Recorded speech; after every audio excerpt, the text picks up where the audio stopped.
pandemi ini hit semua orang tanpa terkecuali. Tapi yang berbeda adalah narasi yang dibangun di dalam otak kita. Pandemi ini akan menguatkan kita atau melemahkan kita. Gue selama 1,5 bulan, right, jobless. Biasanya seperti itu. Dan itu setelah 1,5 bulan, gue udah langsung kayak depres aja. Gue nyari cara bagaimana supaya gue nggak fokus akan ketakutan gue tersebut dan shift fokus gue ke yang lain, yang produktif juga gitu. Dan akhirnya gimana caranya? Begitu masuk entertainment, di dunia entertainment, ketakutan terbesar lo adalah gue gak terkenal lagi. I think itu ketakutan terbesar. You know, siapapun lah. Lo mau main sinetron, lo menjadi influencer di Instagram, ketakutan terbesar adalah gue gak jadi terkenal lagi. Atau enggak gue digantiin sama orang yang lebih muda. Atau gue nggak laku lagi. Atau misalnya gue udah gak rating lagi dan lain-lain. I think itu ketakutan terbesar. Gue sempat baca satu buku, bukan buku actually, gue lagi baca apa ya saat itu, majalah deh, Reader's Digest, udah gak ada di Indonesia, I think, atau masih ada, gue gak tahu. Tapi ada satu quote dari pemain Friends, namanya Matthew Perry, dia yang meranin Chandler, exactly, my favorite character.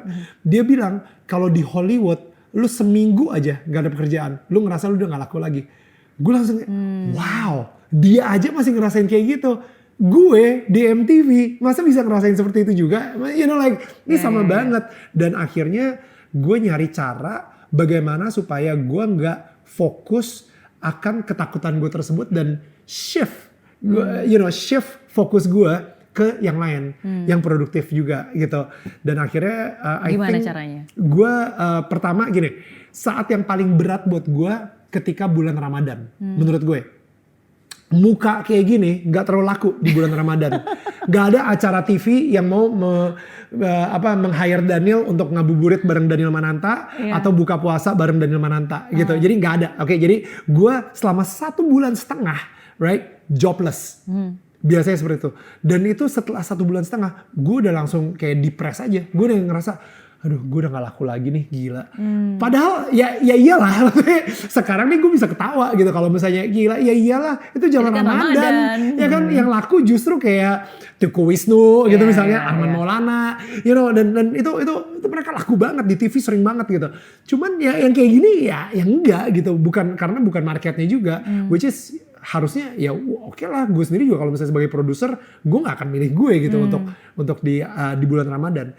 Tapi jadinya setelah gue mengetahui kalau misalnya 1,5 bulan itu udah loh, gue langsung merubah mindset gue. Gue bersyukur banget di kerjaan gue memiliki 1,5 bulan untuk liburan. Jadi sebelum Ramadan gue langsung udah siap-siapin tuh, oke, gue hari ini mau ke Itali. Untuk Ramadan kali ini gue ke Itali. Udah, jadi 1,5 bulan gue spend time di luar negeri gitu, nyewa apalah gitu atau tinggal sama temen gue misalnya. 1,5 bulan, kapan lagi bisa gitu, you know, like I think ketika gue nge-shift perspektif gue, nge-shift fokus gue, akhirnya gue benar-benar kayak nggak terlalu fokus sama ketakutan atau kekhawatiran gue jadinya. Kayak gitu. And I think it's important sih kemampuan untuk bisa mengubah narasi ya, maksudnya menginterpretasi apa yang terjadi. Sometimes kan kadang-kadang yang dikasih ke kita ya kejadian faktanya, cuma how we interpret it kan, bagaimana cara kita menanggapi, menarasikan dan mengkonklusikan di pikiran kita, dan itulah yang nanti akan menjadi wujud nyata masa depannya kita seperti apa. That's so good. Gue literally ya, Mer, tadi pagi nih gue baru aja ngobrol sama temen gue gitu, kayak ketika kita ngelihat ada seorang ayah yang ngasih uang ke anaknya. Dari kacamata kita ngelihat ayah itu lagi nyogok anaknya untuk mencintai dia, atau ayah itu sayang banget sama si anaknya. Kita juga nggak pernah tahu, right? Kita nggak pernah tahu. Tapi kita akan menghakimi situasi tersebut atau fakta tersebut dari pengalaman hidup kita. Misalnya dari hubungan gue sama ayah gue. Ketika ayahnya ngasih uang ke anaknya, gue mungkin akan ngerasa, gila ya tuh ayah itu sayang banget ya sama anaknya ya. karena dia bisa ngasih uang segitu ke anaknya gitu. Tapi kalau misalnya dari kacamata seseorang yang lain yang mempunyai hubungan yang sangat buruk sama ayahnya, alah si ayahnya itu lagi nyogok anaknya nih, dia membeli cinta anaknya nih dengan atau ngasih mungkin uang. mungkin dia merasa bersalah karena nggak meluangkan waktu. Something like that gitu. Jadi perspektif orang beda-beda tergantung dari background kita. Narasi yang kita buat di otak kita itu adalah background kita. Jadi at the same time gue juga ngerasa sih kayak pandemi ini hit semua orang tanpa terkecuali. Tapi yang berbeda adalah narasi yang dibangun di dalam otak kita. Pandemi ini akan menguatkan kita atau melemahkan kita. Pandemi ini akan membuat kita menjadi orang yang lebih sabar, lebih dekat dengan keluarga kita, atau pandemi ini akan mencerai-beraikan keluarga kita, atau pandemi ini menjadi sebuah kutukan buat kita. Jadi maksudnya it depends on your narration in here, kayak gitu sih. Iya. Dan what strengthened you kalau gitu? Tadi Daniel bilang pandemi ini terjadi kepada semua orang, jadi tapi tergantung kan, maksudnya apakah kita bisa dikuatkan, bagaimana kita bisa menginterpretasi ini dan mengubah ini menjadi sesuatu yang baik. So dari seorang Daniel sebenarnya where do you get your strength? Lu tahu pertanyaan ini bakal masuknya ke spiritual sih kalau misalnya. Udah pasti. Karena apa? Karena kalau misalnya lu nanya where do you get your strength? Udah gak mungkin dari kekuatan gue. Ya kan? Udah gak mungkin. Di awal pandemi gue ada satu visi. Oke? Visi di otak gue. Lu bayangin sekarang ini ada sebuah hutan. Pohonnya kering. Karena emang lagi musim kemarau. Lagi kering banget. Pohon-pohonnya kering banget semuanya, di situ kering coklat, bahkan ada yang daunnya udah nggak ada gitu kan. Tapi di situ ada satu pohon hijau, daunnya lebat banget, malah berbuah. Dan ternyata ketika kita telusurin, pohon tersebut deket banget sama sungai. Dia mendapatkan air. Dan akarnya dia itu masuk ke dalam that living water, you know, that water.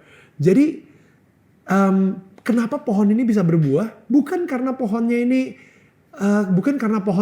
kuat, hebat. Gitu, bukan karena pohonnya hebat, karena akarnya itu kebetulan masuk ke sumber yang hebat, right? Jadi gue dikuatkan banget gara-gara itu sih, gara-gara visi tersebut. Dan emang beneran ada ayatnya gitu. Ayatnya kalau misalnya di Alkitab namanya Yeremia 17:7 sama 17:8 gitu.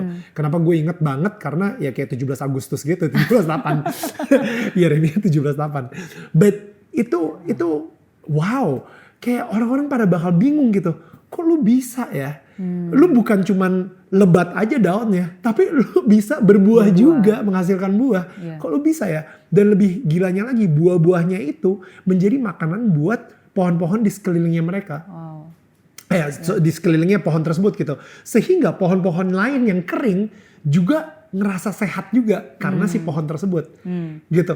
Jadi you know, how do I find my strength? Udah pasti from that living water. You know, kalau misalnya di gue percaya banget gue mendapatkan kekuatan gue dari Nabi Isa Al-Masih. Gue mendapatkan kekuatan gue dari Yesus Kristus. Gue mendapatkan, karena dia sendiri bilang dia adalah sumber air mata kehidupan gitu. Jadi gue ngerasain akar gue itu benar-benar masuk ke sungai tersebut, the living water. Cuman ya dan you know, lu nanya gue seperti itu, dan ini adalah persis jawaban yang gue ngomong selalu ketika orang bilang, kok lu bisa sih? Kok lu bisa sih? Kayaknya pandemi ini tapi lu kelihatannya nggak ada masalah, karena akar gua ada di sumber mata air yang tepat. Gitu. Banyak orang sekarang mereka menemukan di pandemi ini akarnya mereka ada di sumber mata air yang toksik. Ketika mereka menaruh akar mereka di kekayaannya, di kerjaannya, di orang-orang yang mereka pikir bakal menyelamatkan hidup mereka. Dan ternyata, oh my goodness, ini adalah mata air yang toksik. Kenapa nggak kita masukin ke mata air yang sebenarnya gitu? Jadi itu sih dari gue gitu. Oke. Again, go back to the source ya, maksudnya. Go back to the source. Go back to the source. Dan memang penting sih, maksudnya kalau misalnya memang kita lagi goyah, nggak tahu arah kemana ya, again ya akar itu, dan bukan cuma akarnya di mana ya, tapi akar itu mengambil makanan dan nutrisinya dari mana. Right. Ya, Right. itu yang juga penting. Betul banget. Dan muncullah salah satu buah-buahan yang dari pohon yang lebat itu ya, muncullah Daniel tetangga kamu, right? Channel YouTube gue ini, dan dari situ ternyata itu tuh buah-buahannya itu mulai memberikan makanan buat orang-orang di sekitarnya juga. Iya. Ya kan, dari gue mendapatkan sumber mata air yang tepat, gue mempunyai buah, dan orang-orang lain menikmati buahnya. Iya, dan membuat orang jadi ngeliat, yang kayak tadi kan, people will realize, oh ternyata dari pohon-pohon yang kering ada pohon yang berbuah nih. They got curious kan, penasaran kok bisa sih, dan akhirnya dia, oh ternyata karena ada akarnya mengambil makanan dari sumber mata air yang tepat. Betul, gitu. betul. Oke. Ya emang hidup ini you have to fight for it. Lu pengen punya pernikahan bahagia, then fight for it. Ada yang namanya 7 years itch. Jadi ternyata banyak banget pernikahan-pernikahan di luar sana yang gak survive sampai 7 tahun.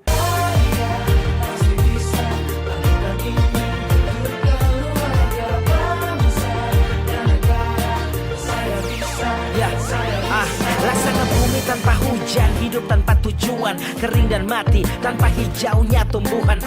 Demikian kalau mimpi tak kunjung terjadi.